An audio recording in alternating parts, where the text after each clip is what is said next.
오늘은 말씀이 이렇게 낭독되는 것을 기대하시는 여러분들을 실망시키기 위해서 안 하겠습니다. 그게 아니고 조금씩은 다르게 갈 수도 있잖아요. 저희 집에는 운동용 실내 자전거가 있습니다. 우연히 TV 채널을 돌리다가 홈쇼핑에서 이 자전거를 판매하는 것을 보게 됐어요. 근데 이 호스트 언니가 바깥에 나가지 않고도 TV를 보면서도 운동할 수 있다는 점과 층간소음에 전혀 신경 안 써도 된다는 점, 그뿐만 아니라 여기 매달려 있는 그런 이 고무밴드를 통해서 하체뿐만 아니라 상체 운동까지 할 수 있다는 그런 이 자전거의 장점에 대해서 이렇게 얘기를 해주실 때 우리 부부가 은혜를 받고 아멘으로 화답을 했습니다.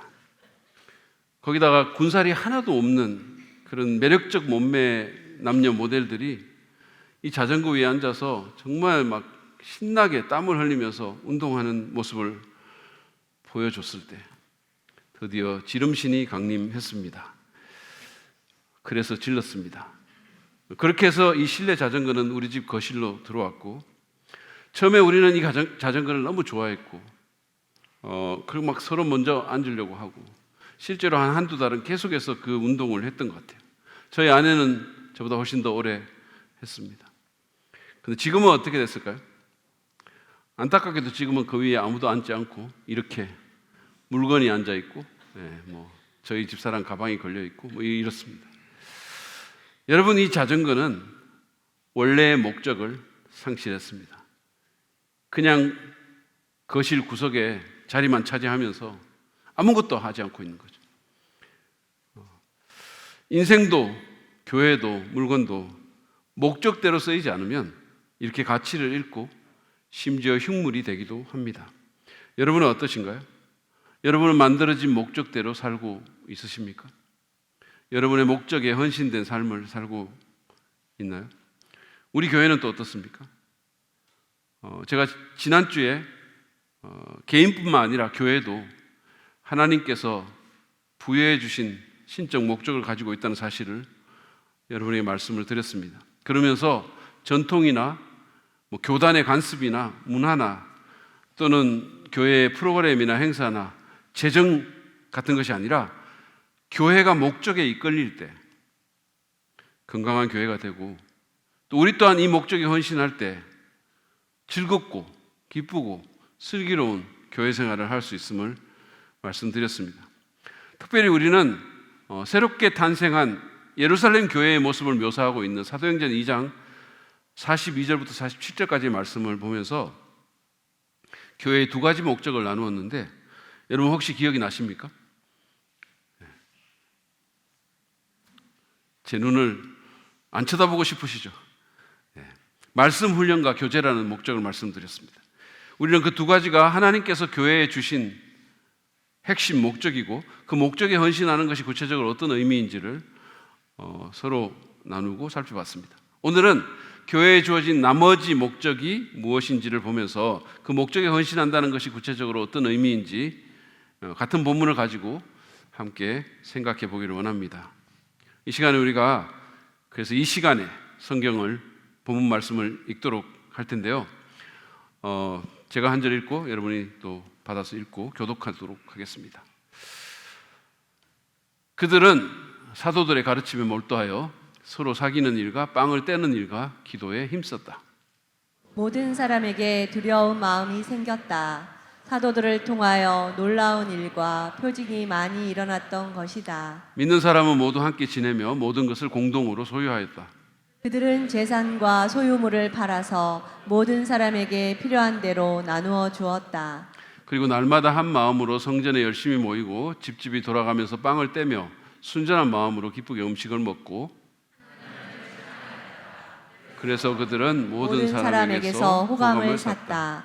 주님께서는 구원받는 사람을 날마다 더하여 주셨다. 아멘. 살아계신 하나님의 말씀입니다. 오늘 이 본문에서 우리가 발견할 수 있는 세 번째 교회의 핵심 목적은 바로 봉사의 사역입니다. 따라서 우리는 우리가 가진 것으로 이 봉사하는 사역에 헌신해야 합니다.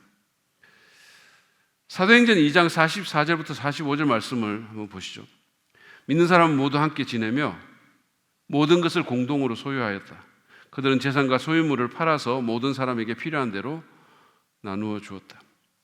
이 구절은 매우 급진적인 공동체의 모습을 보여줍니다. 역사상 한 번도 아마 이런 일들이 잘 있기 힘들었을 것 같아요.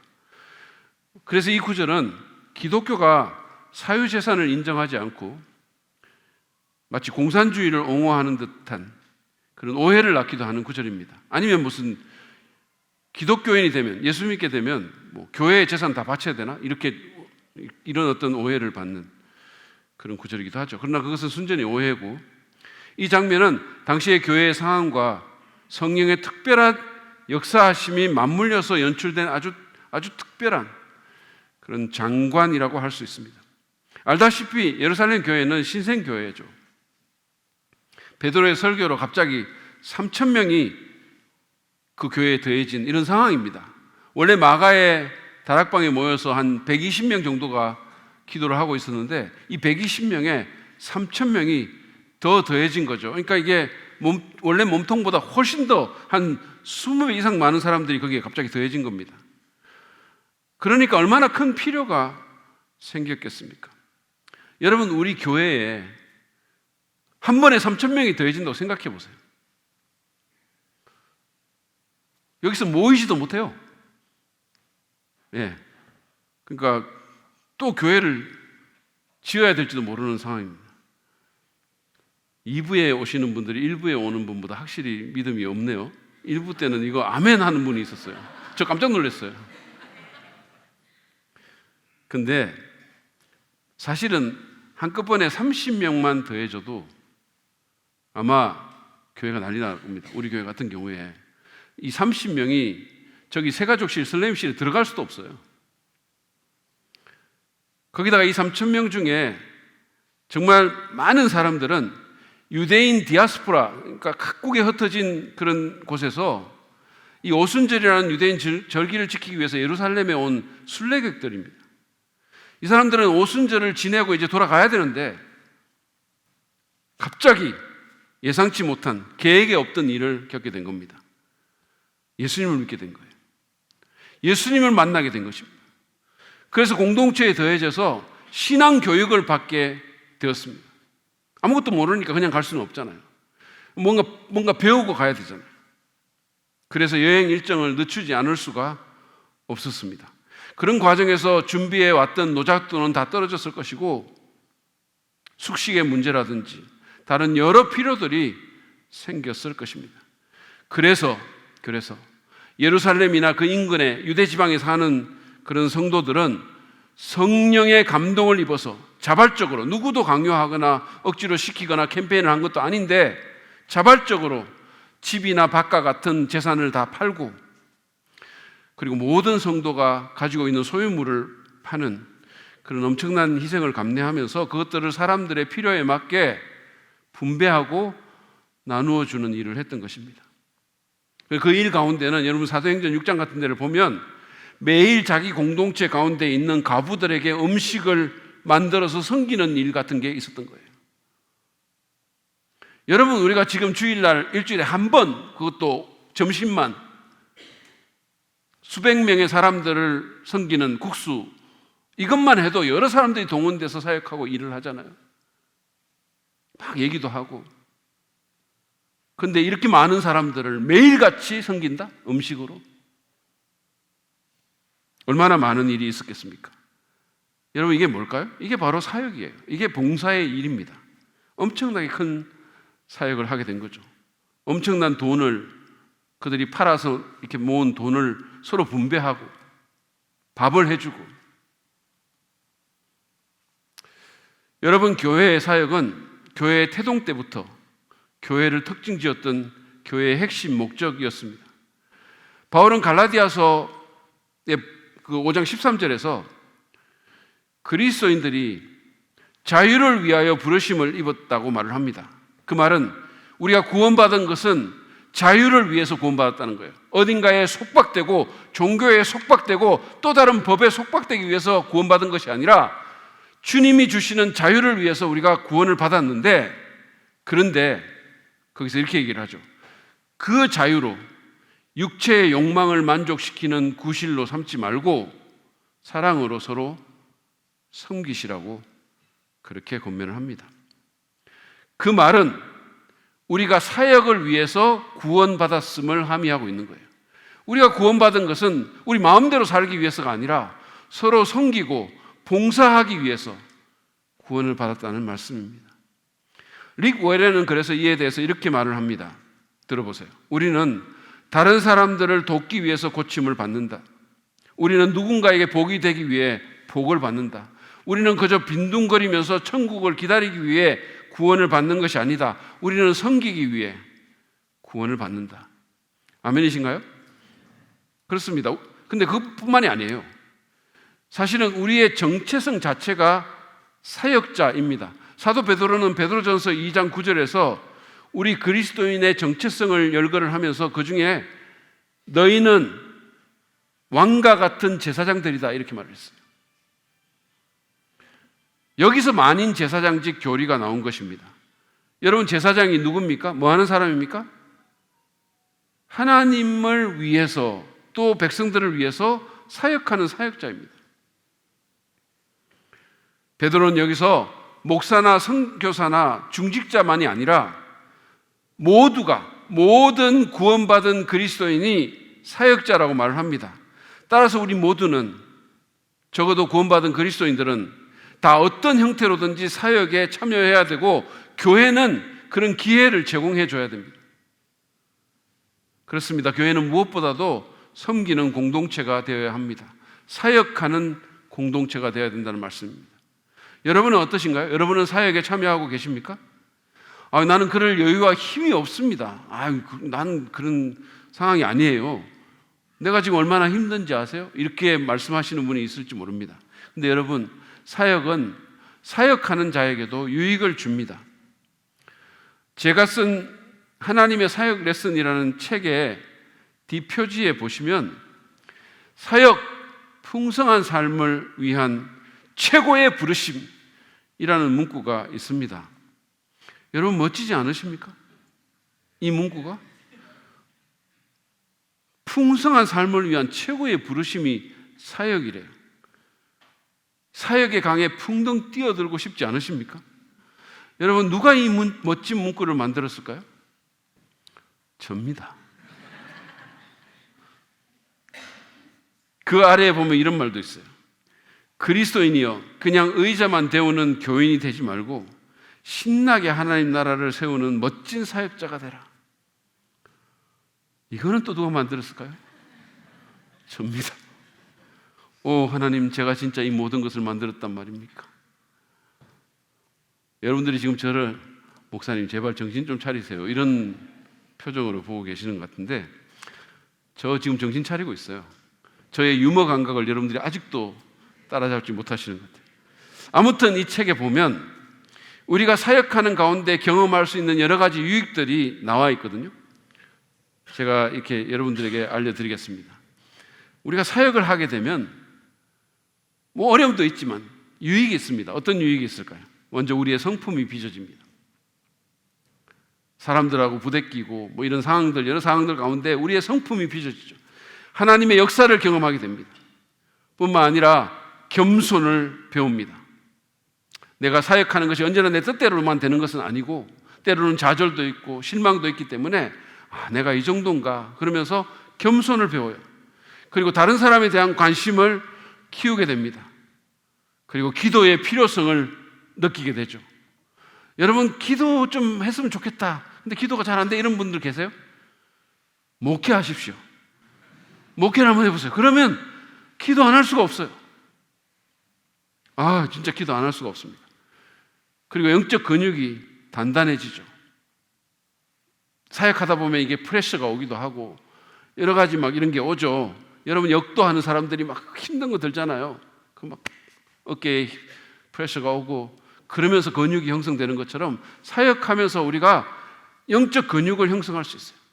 왜냐하면 힘드니까 때로. 그리고 교회를 더 사랑하게 됩니다. 교회에 애정을 갖게 되는 거예요. 그리고 우리의 믿음이 더 자랍니다. 물론 제가 아까도 말씀드린 것처럼 사역에 어려움이 있을 수 있어요. 인간관계의 갈등도 그걸 통해서 나타날 수도 있고 실망스러운 일도 있을 수 있습니다. 그리고 우리의 시간과 노력과 돈이 들 수도 있어요.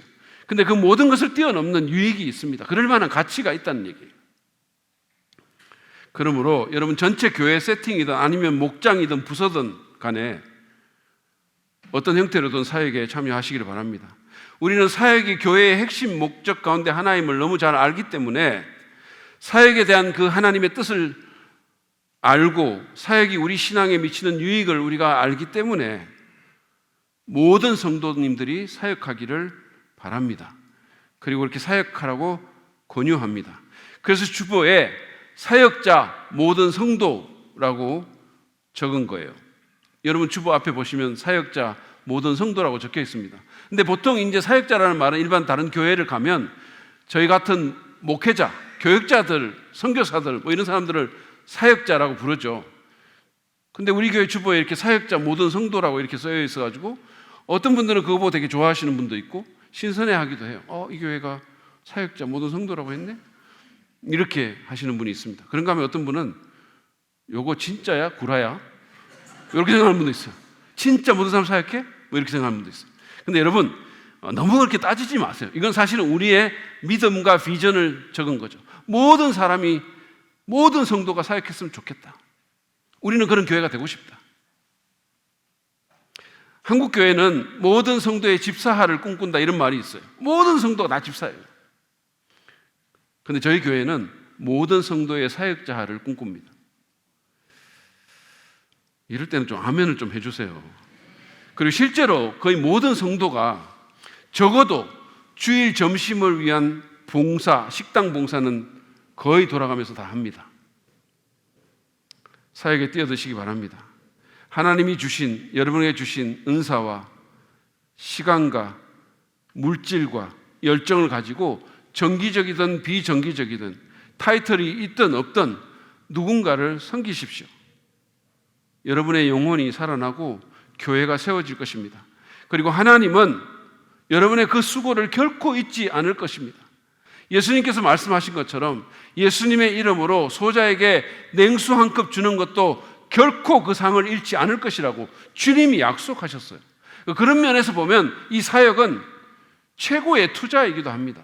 사실은 그냥 뭐 흘려보낼 수 있는 그런 시간들, 헛된 시간들 우리가 얼마나 많이 흘려보냅니까? 그냥 쓸 수 있는 돈들, 아무렇지도 나중에 지내고 보면 그런데 내가 그 돈을 썼나?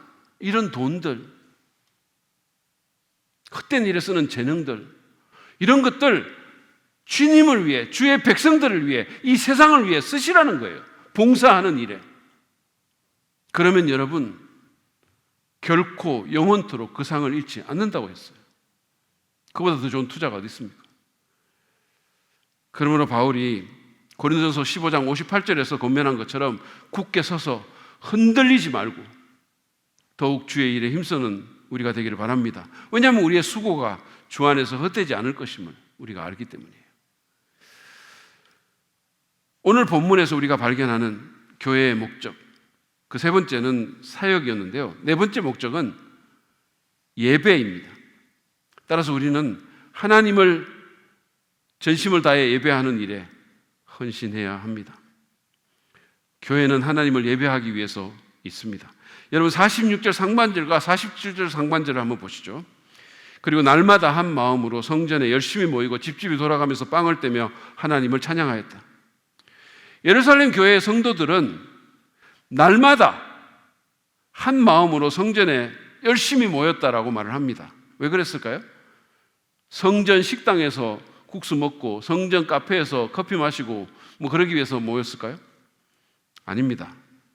그들은 다 함께 예배하기 위해서, 높으신 하나님을 높이기 위해서 모였습니다. 성전이 얼마나 큰 공간입니까? 수천 명을 담을 수 있는 그 공간에 새롭게 탄생한 신생교회가 그 하나님을 찬양하고 그 하나님을 높이고 그 하나님의 임재와 영광에 사로잡히기 위해서 거기 모인 겁니다. 그뿐만 아니라 집집이 돌아가면서 빵을 뗐다고 얘기를 하는데, 여기서 빵을 떼었다는 표현은 파리바게트에 빵을 간식 삼아서 먹었다는 게 아니고 집집마다 모여서 소그룹으로 예배하면서 주의 만찬을 했다라는 뜻입니다. 여기서 빵을 뗐다라는 의미는 주의 만찬에 대한 전문적인 표현입니다. 각 가정에서 소그룹으로 모여서 하나님 예배하고 주의 만찬을 하며 주께서 우리를 위해서 하셨던 그 십자가의 은혜를 기념했다는 말씀이에요. 다시 말해서 그들은 성전에서도 집에서도 하나님을 예배하고 찬양했습니다.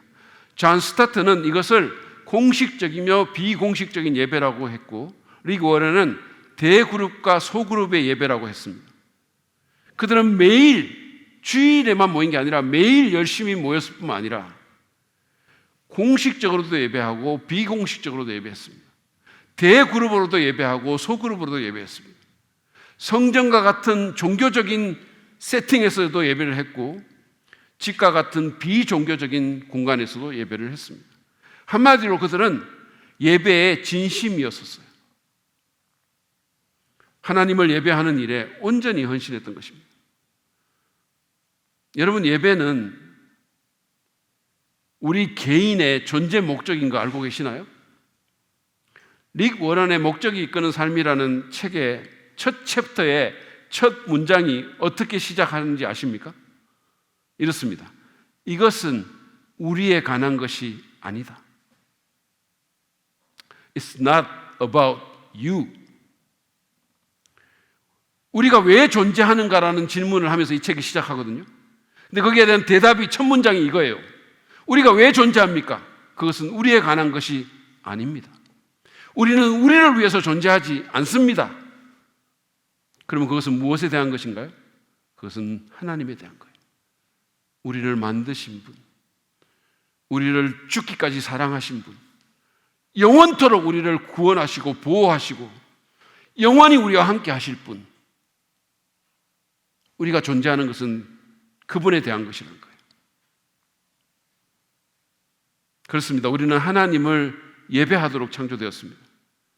그래서 수많은 사람들이 하나님 예배하는 거예요. 하나님을 모르는 분들은 다른 거라도 예배하는 거예요. 왜? 우리가 그렇게 창조되었으니까.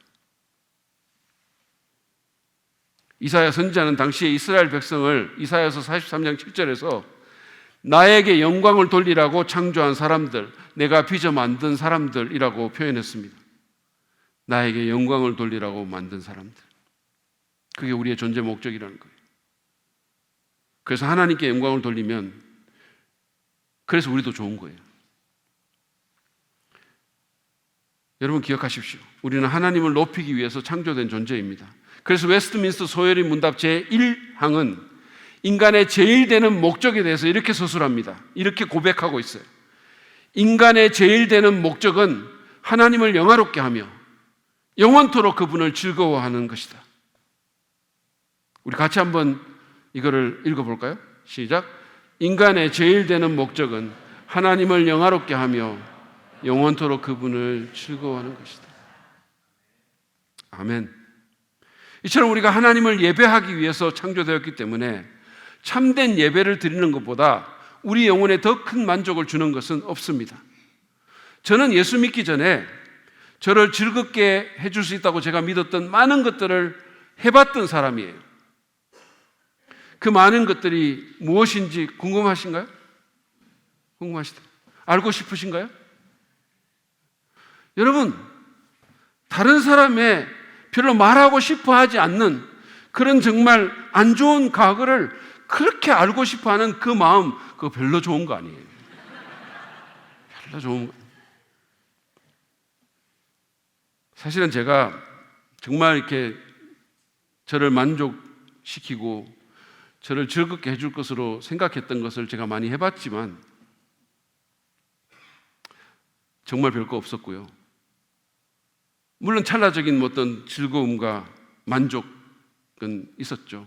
그러나 곧 공허함이 찾아왔고 그런 것들이 계속되면 자기 자신에 대한 한멸감이 짓누르고 그리고 무엇보다도 언제나 2% 부족하다는 느낌을 지울 수가 없었어요. 언제나. 근데 하나님의 은혜를 경험하고 예수님을 믿어서 나를 구원해 주신 그 주님을 예배하니까 얼마나 기쁘고 감사하든지 정말 차원이 다른 만족과 기쁨을 경험할 수가 있었어요. 사실은 제가 그 당시에 주일 예배뿐만이 아니라 주중에도 동네에 이렇게 보면서 부흥회 하는데 뭐 주중 집회 있는데 막 찾아다니면서 너무 예배 드리고 싶으니까. 근데 막 다른 교회에 가서 막 예배하고 부흥회 찾아다니고 심지어는 권사님들 모임까지 가가지고 거기 그냥 앉아있기도 하고 그랬어요. 너무 예배 드리고 싶었어요. 그래서 혼자서 주중에 집에서 기타 치면서 찬양하고 눈물 흘리고 너무 감격스러우니까. 그 당시에 윤영주 씨가 무슨 찬송가 테이블 판을 낸 게 있는데 그거 사가지고 와가지고 아침부터 그거 들으면서 감동하고 따라 부르고 너무 좋았어요. 물론 그게 첫사랑의 시간이라 더욱 그랬겠지만 예배하는 그 순간 그 자체가 그냥 천국 같았어요. 제 포인트는 이겁니다. 우리가 예배를 위해서 지어졌기 때문에 하나님을 제대로 예배하는 것보다 더 큰 기쁨은 없다는 거예요. 근데 예배는 개인뿐만 아니라 교회의 제일 되는 목적이기도 합니다. 교회는 다른 어떤 것보다 예배 공동체예요. 제가 지금 본문의 흐름에 따라서 말씀을 전하기 때문에 예배라는 것이 말씀 훈련이나 교제나 사역에 이어서 네 번째 교회의 핵심 목적으로 소개되고 있지만 사실은 그 중요성과 가치로 보면 예배가 그 어떤 것보다도 앞서는 우선하는 첫 번째 목적이라고 말씀드릴 수 있습니다. 잔 메가더가 표현한 것처럼 예배는 교회의 궁극적이고 1차적인 우선순위입니다. 사실은 여러분 우리가 말씀 훈련하고 교제하고 또 사역하는 거 이 모든 것들은 다 하나님을 기쁘시게 하고 하나님께 영광을 돌리려고 하는 일입니다. 우리가 아무리 탁월하게 말씀 훈련을 하고 서로 기쁘게 교제하고 또 아무리 열심히 사역한다 하더라도 예배하는 일에 실패한다면 그 모든 것은 사실 아무 의미가 없어요. 저는 성경은 많이 알지만 훈련은 많이 받았지만 예배할 줄 모르는 성도, 사역은 열심히 하지만 예배는 잘 못 드리는 성도, 예배의 영이 없는 성도, 그런 성도가 교회를 어렵게 만드는 것 제가 보았고 여러 번 듣기도 했어요. 예배에 우선순위를 두고 하나님을 예배하는 일에 여러분 몸과 마음을 다하여 헌신합시다. 이것보다 사실은 더 중요한 것은 없어요. 예배하는 일에 성공하게 되면 우리는 우리 삶 가운데 하나님이 계신다는 사실을 깨닫게 됩니다. 하나님이 우리 삶의 실제가 되는 거예요. 하나님은 유능한 사역자나 탁월한 설교자를 찾는 것이 아닙니다. 열정적인 전도자를 찾는 것도 아닙니다. 하나님은 예배자를 찾으십니다. 왜냐하면 그분은 일보다 관계를 소중히 여기시기 때문이에요. 여러분, 예배자가 뭐 하는 사람입니까? 예배자는 하나님을 사랑하고 그 사랑을 표현하는 사람이에요. 그래서 하나님은 연인이 자기의 사랑하는 자를 찾듯이 예배자를 찾으십니다. 그래서 우리 교회도 사역보다 예배를 더 우선하라고 권면합니다. 사역하느라 예배를 희생하지 말라는 말씀이에요. 둘 중에 굳이 하나를 희생해야 한다면 차라리 사역을 희생하십시오. 사역은 안 해도 괜찮지만, 안 괜찮지만, 그래도 괜찮지만, 어쨌든, 그러나 예배는 정말 안 하면 안 돼요. 예배를 소홀히 하는 것, 이거는 정말로 안 괜찮은 일입니다. 이것은 여러분의 삶 속에서 하나님을 강등시키는 일이에요. 여러분의 삶에도 그게 너무 손해인 거예요. 불의 전차라는 영화에도 소개됐지만 에릭 리들이라는 사람이 있습니다. 이 사람은 20세기 초에 영국의 육상 대표 선수였었어요.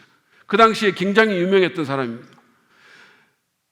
이 사람이 1924년 파리 올림픽에 100m에 출전했는데 가장 강력한 우승 후보였었어요.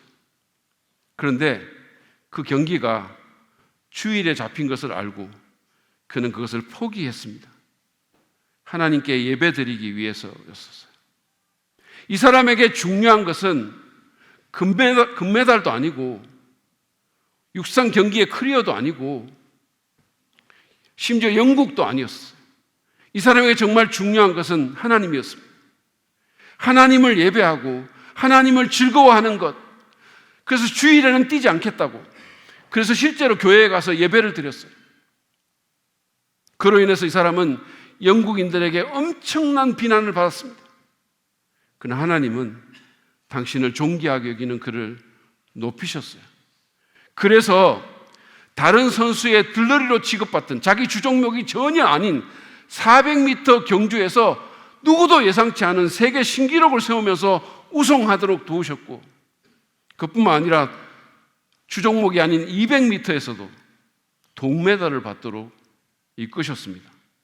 정말로 사람들이 너무 놀랐어요. 신들리듯 달렸습니다.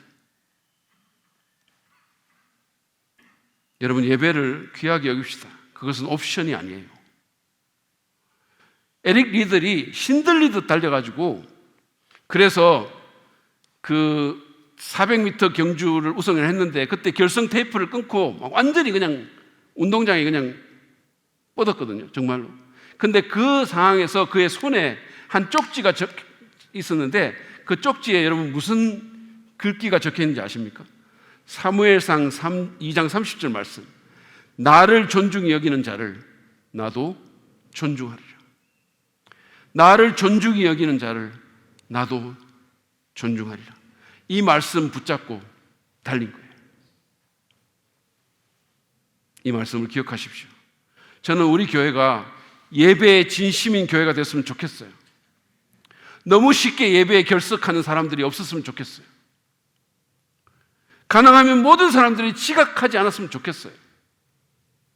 여러분, 제가 제발 나중에 여러분에게 옐로우 주보를 만들어서 주거나 레드 주보를 만들어서 주는 일이 없기를 바랍니다. 그런 일 안 할 수 있으면 좋겠어요. 예배 때 딴짓하는 사람 없고 처음부터 끝까지 하나님께 온전히 집중하고 그분의 임재와 영광을 즐거워하는 교회가 됐으면 좋겠어요. 정말 좋겠어요. 우리의 유익을 위해서. 그러면 하나님께서도 우리를 존귀하게 여기고 쓰실 것입니다. 그러면 우리가 변화하게 될 것이고 우리 교회가 교회다운 교회가 될 것입니다. 그러면 우리도 행복하고 하나님도 기뻐하실 것입니다. 그리고 이웃들에게도 하나님의 선하심을 흘려보낼 수가 있게 될 것입니다. 마지막으로 우리는 본문에서 교회의 또 다른 핵심 목적을 발견하게 되는데 그것은 전도라는 것입니다. 그래서 우리는 이 복음을 전하는 이 일에 헌신해야 합니다. 47절 말씀을 한번 보시죠. 그들은 모든 사람에게서 호감을 샀다. 주님께서는 구원받는 사람을 날마다 더하여 주셨다. 이 예루살렘 교회는 오늘날 많은 한국 교회와는 달리 믿지 않는 외부인의 호감을 받는 그런 교회였습니다. 그뿐만 아니라 사람들이 날마다 구원받는 교회였었어요. 근데 이 구절에서 주님이 구원받는 사람을 날마다 더하여 주신다는 이 표현이 교회가 아무것도 안 하고 가만히 있는데 그냥 주님이 영혼을 붙여주셨다는 걸로 오해를 할 수가 있는데 그런 뜻이 아닙니다.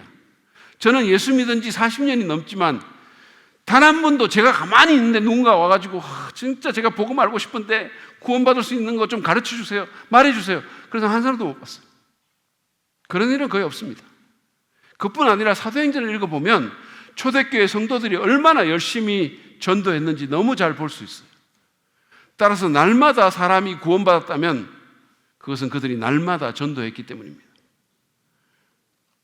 여기서 주님이 더해 주셨다라고 표현을 한 것은 구원의 일은 궁극적으로 사람이 하는 것이 아니라 주님이 하시는 일임을 강조하기 위해서 그렇게 한 것입니다.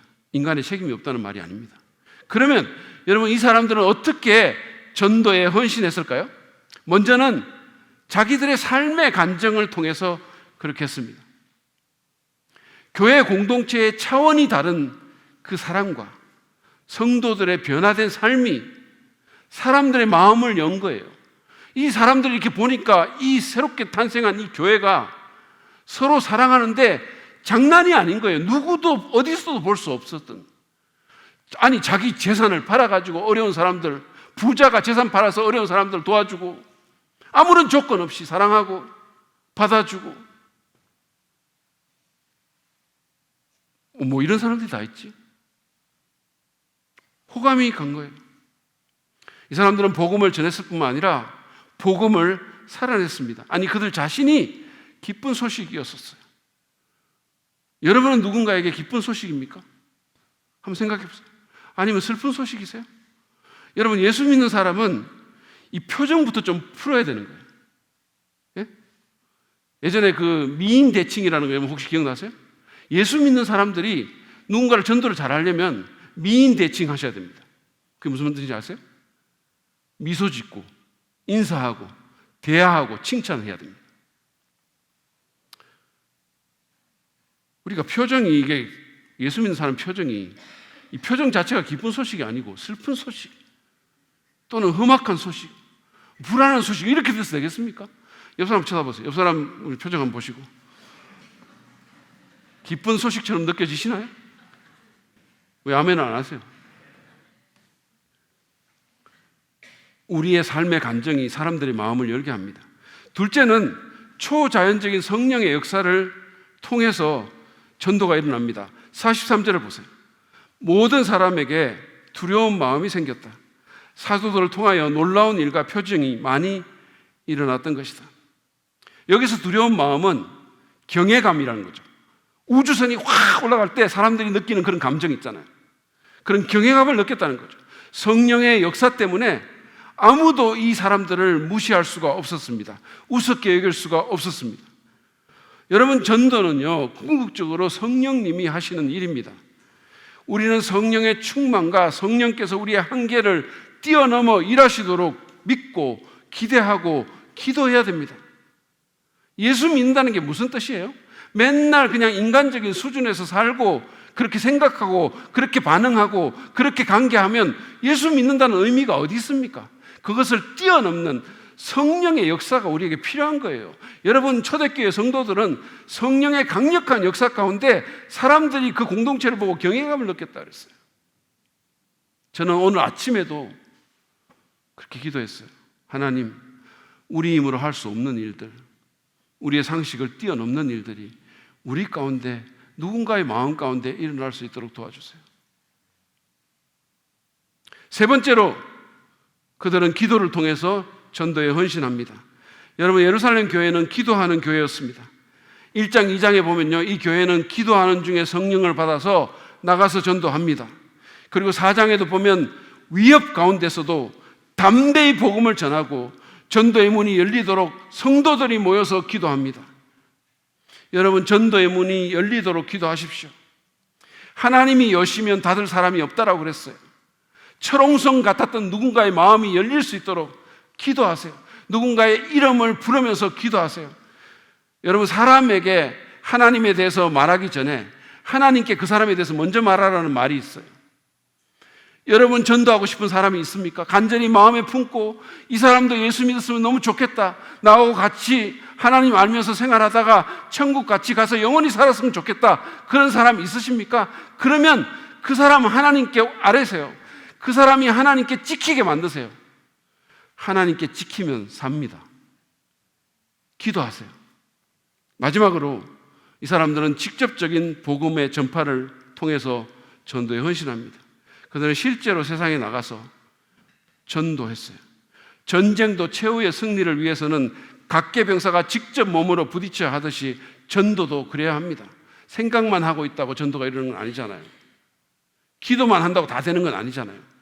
우리가 누군가를 만나고 의도적으로 만나고 밥도 사주고 전화도 해보고 책도 건네주고 복음도 전해야, 그래야 일이 일어나는 거 아닙니까? 이런 다양한 방법으로 여러분 전도에 헌신합시다. 우리 교회는 건물을 지을 때부터 예수 믿지 않는 분들이 교회에 좀 편안하게 드나들 수 있도록 디자인부터 덜 종교적으로 지었어요. 오늘 어떤 분이 우리 교회 처음 오셨는데 들어오셔가지고 여기 교회 맞습니까? 이렇게 묻더라고요. 우리 교회는 그렇게 지었어요. 예수 안 믿는 분들이 좀 편안하게 오실 수 있도록. 그리고 일정 가장 좋은 자리에 이웃들이 쉽게 이용할 수 있도록 작은 도서관 시설을 넣었습니다. 우리만을 위한 건물이 아니라 비그리스도인들이 함께 쓰는 공간이 되기를 바랬어요. 그리고 우리 교회에서는 매주 토요일마다 전도팀을 중심으로 지역 주민들에게 작은 선물을 나눠드리면서 전도를 합니다. 여러분 거기 일에 참여하십시오. 꼭 전도팀이 아니더라도 시간 되실 때 오세요. 토요일 날 11시에 합니다.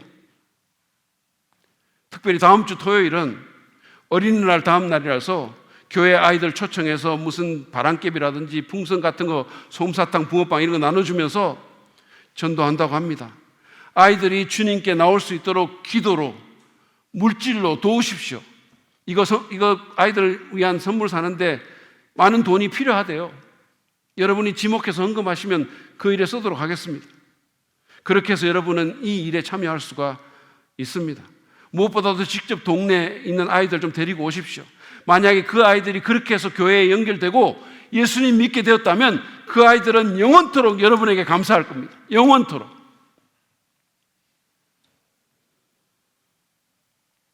교회 토요 전도 모임에 참여하실 뿐만 아니라 교회 여러 전도 프로그램에 참여할 뿐만 아니라 여러분이 개인적으로 생활하면서 만나는 주변의 사람들에게도 복음을 전할 수 있기를 바랍니다. 복음은 그것을 믿는 모든 사람들을 구원하는 하나님의 능력입니다. 어떤 사람이든 상관없어요. 그 사람이 어떤 과거를 살았든 얼마나 망가졌든 상관없어요. 복음은 모든 믿는 사람들을 구원하는 하나님의 능력입니다. 거기에 해답이 있습니다. 예수 믿기 전에 저를 알았던 사람들은 누구도 제가 이렇게 목사가 돼서 이렇게 살고 있을 거라고 생각하지 못했을 거예요. 여러분, 복음이 저를 이렇게 만든 겁니다. 제가 또 이런 말을 하면 에이, 기껏 그거밖에 못 만들었어? 이렇게 또 생각하시는 분이 있을지 몰라요. 여러분, 너무 그렇게 기대를 많이 하지 마세요. 이 정도까지 되는 것도 사실은 쉽지 않았어요. 개인적인 차원 전도해야 되지만 그것을 넘어서 여러분 각 목장에서도 우리끼리만 즐기지 말고 모일 때마다 VIP를 위해서 기도하고 전도에 힘쓰기를 바랍니다. NCD의 김한수 목사님에게 제가 들은 얘기인데요. 그분의 그분의 여자 사람 친구가 휴스턴의 서울침례교회를 다녔대요. 근데 이 서울침례교회라는 곳은 목장 사역을 굉장히 잘하는 곳입니다. 그런데 그 여자 사람 친구의 남편이 믿는 사람이 아니었다는 겁니다. 그런데 그 여자 사람 친구가 속한 목장에서 이 남편을 주님께로 인도하기 위해서 그 목원들이 함께 기도하면서 어떤 생각을 했냐면 매달 한 번씩 아우팅을 하기로, 그래서 이분을 초청하기로 그렇게 한 겁니다. 이 한 사람을 위해서 이 목장은 매달 한 번씩 아우팅을 기획해서 이 사람을 섬긴 거예요.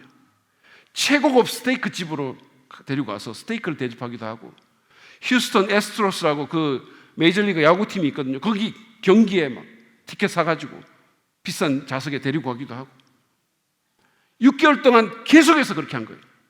매달 한 번씩 이 한 사람만을 위해서.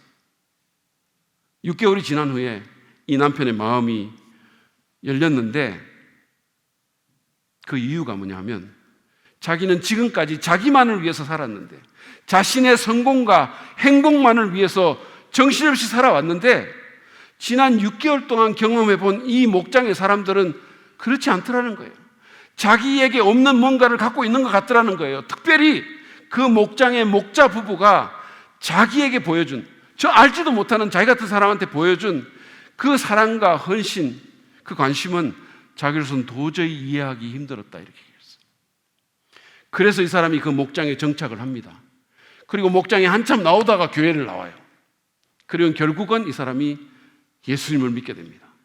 지금은 훌륭한 그리스도인으로서 주님 잘 섬기고 있다는 거예요. 아름답지 않습니까? 멋지지 않습니까? 여러분, 이런 목장, 이런 부서, 이런 교회가 되십시다. 왜냐하면 그것이 교회가 존재하는 핵심 목적이기 때문입니다.